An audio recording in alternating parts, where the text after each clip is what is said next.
যখন কাজ করো তখন যদি আমি চুপচাপ থাকি তখন খুব রাগ করো, আর যদি কথা বলি তখন মনোযোগ হারাও। তোমার সাথে থাকা কিন্তু এক ধরনের ঝুঁকিপূর্ণ অবস্থা হয়ে যায়। তুমি পাশে থাকলে যে মনোযোগ হারাই, এটা তো অপরাধ না। দূর, আবার বানানটা ভুল হলো। তুমি হচ্ছে আমার অনুপ্রেরণা। অনুপ্রেরণা? এই যে এখন যে বানান ভুল করছেন আপনি, এটাকে আমার অনুপ্রেরণায়? ওকে, তুমি পাশে থাকলে আমি সবকিছু গুলাই ফেলি, মনে হয় সারা জীবন তুমি শব্দটাই লিখে যাও। আচ্ছা আচ্ছা, সামির, এটা শেষ করো, শেষ করো। টায়ার লাগতেছে, একটু পরে কাজ করি। না, টায়ার্ড লাগলে হবে না, শেষ করো, করো। ইয়েস, আমি যেতে গেছি। আচ্ছা, তোমার ফেভারিট ভাবি কে বলো তো? আমি নামের হেল মেরিন্ডা। আর আমি? তুমি তো রিচ কিড। রিচ কিড হলে কি পছন্দের হওয়া যায় না? আরে না ভাবি, আসলে যারা রিচ হয় তারা না কিছুটা অ্যারোগেন্ট হয়। আমি অ্যারোগেন্ট? না কই আমার চাবি কই রে বাইকে? আমি কি করে জানবো তোমার চাবি কই? যা চালাকি করিস না, বের কর। আমি কি বাইক চালাই যে আমি জানবো? আশ্চর্য, বের কর, যা চাবি বের কর। আমি জানি না। চালাকি করিস না, চাবি তুই লুকাইছিস, আমি শিওর। কি টাকা দাও তুমি। 100 টাকা দাও তাইলে 500 500 500 100 পাবি। বাকি 400। বাকি 100 বাকি থাকে। ব্ল্যাকমেইল করতেছো? এটা তো সামান্য, ও যে আরো কত কি করে, আর ওর পাল্লাই পড়বেন না ভাবি। দেখছেন হাতে নিয়ে রেখে দিচ্ছে। চাকরি টাকা তুমি আসলে ওকে ব্ল্যাকমেইল করো? হ্যাঁ, ভাইয়ার সব 2 নাম্বারের কাজে তো আমি ভাইকে হেল্প করি। কেন 2 নাম্বারই কাজ? আরে না ভাবি, ওই 2 নাম্বারের কাজ না। এই যে ধরো রাত্রেবেলা দেরি করে আসে, তারপর সকালবেলা দেরি থেকে ঘুম থেকে উঠে, সবকিছু তো আমি ভাইকে সেজ দিই। সব পুলি ধুলাবালি করে পড়ে গেছে। বোমা, এগুলি আবার তুমি ধুইতে যাও না, একলা একলা, তোমার ঠান্ডা লাগবে কিন্তু। কিন্তু সবাই নিলামিশে ধুয়ে ফেলবে। না, আমাকে দিয়ে আমি। আরে না, তোমার ঠান্ডা লেগে দেবো।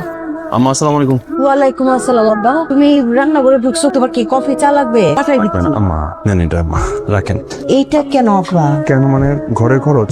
বাবা, আপাতত খরচ লাগতেছে না, চলে যেতেছে। লাগলে তো তোমার কাছ থেকে চাই নিবো। আম্মা আমি তো জানি আব্বার পেনশনের টাকা আর ঘর ভাড়ায় কিভাবে খরচটা চলে। আমি কি দেইনি এতদিন? মাঝখানে আপনাদের একটু কষ্ট হয়েছে, আমি জানি, এটার জন্য আমি সরি। না, আমার ঘরের এখন লোক সংখ্যা বাড়ছে না, এখন তো আমরা আগের মতো নাই। স্বামীর বিয়ে করেছে, স্বামীর নতুন বউ আছে। আমার ছোট ভাই স্বামী তো কিছু করবে না, সব রেসপন্সিবিলিটিস তার বড় ভাই। আমি তো আমার রেসপন্সিবিলিটিস থেকে দূরে থাকতে পারবো না। তার ওয়াইফের প্রতি আমার একটা দায়িত্ব আছে না, মানে আপনার একটা দায়িত্ব আছে না আম্মা? আপনার ঘরে সবাই সুন্দরভাবে থাকবে, এটাই তো হওয়া উচিত। এটাই তো আপনি সবসময় চান না আম্মা? বাবা, সারাটা জীবন খালি মানুষের কথা ভাবা, আমাদের কথা ভাববা। এবার তোমার নিজের কথা ভাবো। তোমার সংসার হয়েছে, কয়দিন পরে আমি নাতি নাতনির মুখ দেখবো, তাদের কথা ভাবো বাবা। আম্মা আমার নিজের বলতে কি, আপনারা সবাই মিলেই তো আমার পরিবার না? রাখেন তো আম্মা। এই যে ফুপি, তুমি তো আমাকে কখনো কিছু বলবা না। আম্মার কাছে দিয়ে গেলাম, যখন চা লাগে একটু সংকোচ করো না। আর ফারহানার যখন যেটা লাগবে সরাসরি আমাকে বলবো, ঠিক আছে? আরে ভাইজান ভাবি আছে, তারা তো সবসময় দেখে।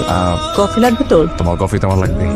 মেরিন, একদম সংকোচ করো না, আমাকে বলতে পারো, বা আমার আম্মা তো আছে, যখন যা লাগে খুঁজে নিও বা বলে দিও। আমার ছোট ভাই আমি একটু ওরকমই, কিছু করবে না কখনো। বাবা, যে মা, তোর জন্য অনেক অনেক দোয়া। এরকম একটা সন্তান আমি জন্ম দিছিলাম, আমার অনেক গর্ব।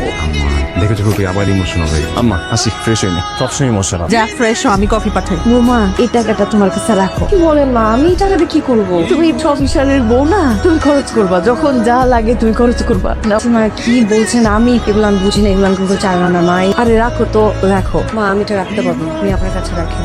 মাগো, তোমার কাছে একটা জিনিস চাবো। তুমি আমার এই সোনার টুকরা ছেলেটার জন্য দোয়া করো। দেখছো, সে সবার কথা চিন্তা করে। স্বামী, তার বেকার ভাই, তার কথাও চিন্তা করে, তোমার কথাও চিন্তা করে। আমার কোন সোহাবের ভাগ্যে জানি এরকম ছেলে আমার পেটে ধারণ করছিলাম আমি। আমার পেট থেকে এরকম ছেলে বেরিয়েছে। ভাবি, তোমার দুইটা ছেলেই খুব লক্ষ্মী, ওরা দুইজনই খুব ভালো। ওদের দুজনের জন্য অনেক দোয়া, অনেক ভালো কিছু করবে, ওরা অনেক বড় হবে, চিন্তা করবে। দোয়া করে দিও আমার ফাহাদের জন্য। ঠিক আছে ভাবি, যাও তুমি টাকাটা গুছায় রাখো, আমি ফাহাদের কফিটা বানাই। তুমি তাহলে রান্নার ইয়েটা করো, আমি কফি বানাই দিই। ফাহাদ আবার কফি চাইছে। এই দাঁড়া, এদিকে আয়, দাঁড়া। কি হয়েছে? তুই নাকি ইদানিং খুব পাকছিস? সায়রা ভাবে বলছে। মানে এই যে তুই পাকছিস, সেটাই তার প্রমাণ। আমি কি একবারের জন্য বলছি, তোর ভাবি বলছে? আচ্ছা ফাহাদ ভাই, আমাকে একটা প্রশ্ন জিজ্ঞেস করি। বল না। আমি তোমার কি হই? বোন। তাহলে পাকনামিটা আমি করব নাকি অন্য কেউ করবে? অবশ্যই তুই করবি, কারণ তুই ফাহাদের ছোট। এক্স্যাক্ট। আচ্ছা ভাইয়া, আরেকটা কথা বলি। বল। আমার বউটা জানি কেমন? কেমন? এই যে দেখো না, সামির ভাইয়ের বউরে দেখো, কত সুইট, কত শান্ত, কথা বলে একটা আরাম পাওয়া যায় না, ভিতর থেকে একটা শান্তি আসে। আর সায়রা ভাবিকে দেখলে মনে হয় কি এখন ইংলিশ বলতে, আর ইংলিশে কথা বলে কি আরাম আছে বলো? তো ঠিক আছে, তোকে ইংলিশে কথা বলার দরকার নাই, তুই বাংলাতেই বল, বুঝছিস? এটা রাখ দিকে আগেটা। আরে আমার টাকা লাগবে না। হাত দে, তুই বড় না আমি বড়? হ্যাঁ শোন, লাইফে মানুষ সবসময় সবকিছু নিজের মতো করে পায় না, এটা তুই এখন বুঝবি না, বড় হলে বুঝবি, বুঝছিস? না, বুঝার দরকারও নাই, যা।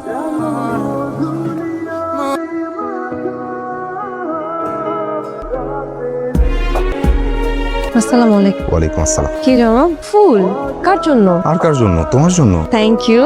কিন্তু হঠাৎ এত রোমান্টিকতা কিভাবে? আমি সবসময় রোমান্টিক সবসময় মোটেও না। আগে এই রোমান্টিকতা কোথায় ছিল? ছিল, আমি তো আসলে এক্সপ্রেস করতে পারি না। এসব কথা বাদ দিয়ে এখন যাও, ওযু বানিয়ে আসো, নামাজ পড়বা। এখন থেকে 5 ওয়াক্ত নামাজ পড়বা। আচ্ছা ভাই তোমার চাচাটা দাও তো। চার্জার নাই, যা যা। না থাকলে বলবা নাই, এটা কিরকম ব্যবহার? এই চার্জার চাও কি তোর কোনো সময় জ্ঞান নাই? হ্যাঁ যা। এখানে সময় অসময় কি আছে? নাই, যা ফেরো যা। আচ্ছা ফারহানা, কি চার্জার লাগবে? Type C. তো সেটা তো ভাবি গেছো, মাঝে মাঝে চাইতে পারো। ভাবি গেছো তো আসতে। ভাবি ইউর সো সুইট।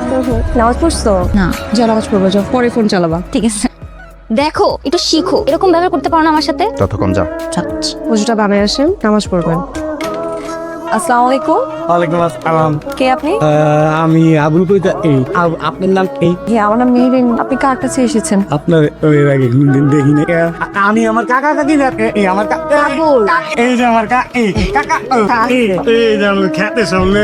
আমি বলতেছি এ হইলো আবুল, আমাদের গ্রামের জমি জমা ঘর বাড়ি সব সে দেখাশোনা করে। আমার শ্বশুরের গ্রামের বাড়ি সব কিছু দেখাশোনা। আমি আবুল ভালো করেছি। কাকি কি দাম ঠিক কাকি না? এটা আমাদের স্বামীর বউ। তাই নাকি? করছে ইয়া আল্লাহ, দাও তো দিলাম না কাকি। ইয়া অনুষ্ঠান করি নাই। ও তাইলে ঠিক আছে। এ মানুষ অনেক সহজ সরল। তোমার শ্বশুরের জমি জমা আমাদের ঘর বাড়ি সব কিছু দেখে রাখে। অনেক আপন মানুষ, বিশ্বাসী মানুষ। বুঝে যায় কথা শুনে। তুমি যাও। আমি দিচ্ছি মা, আমি ওনাকে চা দিচ্ছি তাহলে। এই বাসায় তো এর আগে কোনোদিন দেখিনি। আমাদের ওয়াইফ। ও তাই নাকি? আল্লাহ ওই চেকাও সাহায্য বিয়ে করতে, আমি তো বিয়ে করতে কুট্টি কুট্টি পোলাপান বিয়ে করে লাগে, খুব ভালো করছে। আচ্ছা ভাবি, কাটিং তো খুব সুন্দর, কিন্তু মনে ভাত কম খান না, এত হুক না চলে বেশি করে ভাত খেতে পারেন না। স্বামীর বড় দেখছো? দেখছি, কিন্তু আমার মনে হয় কি আমির ভাই জিততে গেছে। তোর কথাই ঠিক, তাই না? তোর কথাই ঠিক, কিন্তু এমনি কইতে হয় না। তোমরা আমি খালি কইছি কি বেশি করে ভাত খাইবেন, মানে কাদের মতো দেখবেন, খারাপ হইছে। বড় লোকের মেয়ে তাই এরকমই থাকে, কইতে হয় না। ভাবি এই এলাম বেশি করে খাইতে হইব। আইতে তো হ্যাঁ কি রে? তোর কি ভাত দিতে বসে কেউ? আর হাত দিয়ে ভাত দিয়ে এটা বুঝলাম না। চামচ দিয়ে দে। চামচ হলে মাপ বুঝি না, বুঝিস না? এরা হলো আমি মাপ বুঝি না। আচ্ছা আপনি বসেন, আমি আপনাকে আগে সমস্যা নেই, ললি আচ্ছা ওদের খাওয়া আমি ঘরে দিয়ে আসবো। ভাবি আমি ললি কাকি। আচ্ছা ঠিক আছে কাকি, রাগ করছো নাকি আমার? আরে তুই খা। আচ্ছা ঠিক আছে। আহার একটা জিনিস খেয়াল করছো? তুমি তোমার মা মেহেরিনকে পছন্দ করা শুরু করছো। তো বাসায় একটা মানুষই ছিল যে আমাকে বেশি পছন্দ করতো, তখন মেহেরিনটাও ভাগ করেছে। স্যারা দেখো, আমিও আগেও সকাল অফিসে যেতাম, রাতে বাসায় ফিরি। এখনো সেই সকাল অফিসে যাই, রাতে বাসায় ফিরি। ইন বিটুইন কোথায় কি হচ্ছে, কে কার সঙ্গে কিভাবে অ্যাপ্রোচ করছে, বিশ্বাস করে আমি কিচ্ছু জানি না, না বাসায় না বাসার বাইরে। মানে অফিস আর বাসা, এই রুটিনের বাইরে আমার কোনো এক্সট্রা আড্ডা নেই, কোনো ফ্রেন্ড সার্কেল নাই, নাথিং। আমি দিন দুনিয়ার খবরই থাকে না, আমার বাসার খবর কোথেকে জানো? আমি ভাবছি তোমার ইনফ্লুয়েন্স। আমার ইনফ্লুয়েন্স মানে? হ্যাঁ, মেহেরিন তোমার এক্স গার্লফ্রেন্ড, তোমার এক্স গার্লফ্রেন্ড পছন্দ করে তোমার খারাপ লাগবে তাই। স্যারা প্লিজ, তুমি কথা বলো ঠিক আছে, কিন্তু এমন কোনো কথা বলো না যেটা কোনো মিনিং নাই। এখন তো আমি বললে তোমার খালি এগুলোই মনে হয়, আমি বললে উল্টা পাল্টা হয়ে গেছে। আচ্ছা স্যারা, আমি কি কখনো তোমার কাছে কিছু লুকিয়েছি? আমি অলওয়েজ ট্রান্সপারেন্ট ছিলাম তোমার কাছে। আমি যদি তোমাকে না জানাতাম, তুমি কি জানতে যে মেহেরিন আমার এক্স? আমি সবসময় তোমার কাছে সবকিছু শেয়ার করেছি। স্যারা, আমি এখনো এমন কোনো কাজ করছি না যেটার জন্য তুমি আমাকে ব্লেম করবে, প্লিজ। আর মেহেরিন এখন সামিনের ওয়াইফ, মানে আমার ছোট ভাইয়ের ওয়াইফ। আমি ওকে ওই চোখেই দেখি। আবুল ভাই কি করো এখানে? এ কি করতেছো এইসব? ও এই শীতে দেখ না, ধোয়া বেরোতেছে, আমার চরম শীত লাগতেছে। শীত কই পাইলা? আল্লাহ, তুই হাঁপাতা করে এখানে ঘুরতেছ, শীত লাগতেছে না? না, তোমার শীত লাগতেছে? চরম শীত লাগতেছে, তাই নাকি? সিগারেট খাইছো? দেখে সিগারেট না বিড়ি খেতে আব্বা দেখলে তোমার খবর আছে। জানি তো, মনে আছে না আমার? আমি কি বুঝলে গেছি নাকি? ছেড়ে দাও সব বাজে ছেড়ে দাও, যাও ঘুমাও গা, যাও। আচ্ছা ছেড়ে, আজকাল খাও না সিগারেট। যাও ঘুমাও গা, যাও। কিছু লাগলে বললো আমারে। ভাই তুই কিন্তু একটা কাম করে বলছিস, কি? বউ কিন্তু পাইছো একটা। এই যাও যাও। ও ভালো না, লাগলে একটু বিড়ি লাগবে দিস। তোমার চায় তুমি নিয়ে যাবো। আচ্ছা আচ্ছা দিস।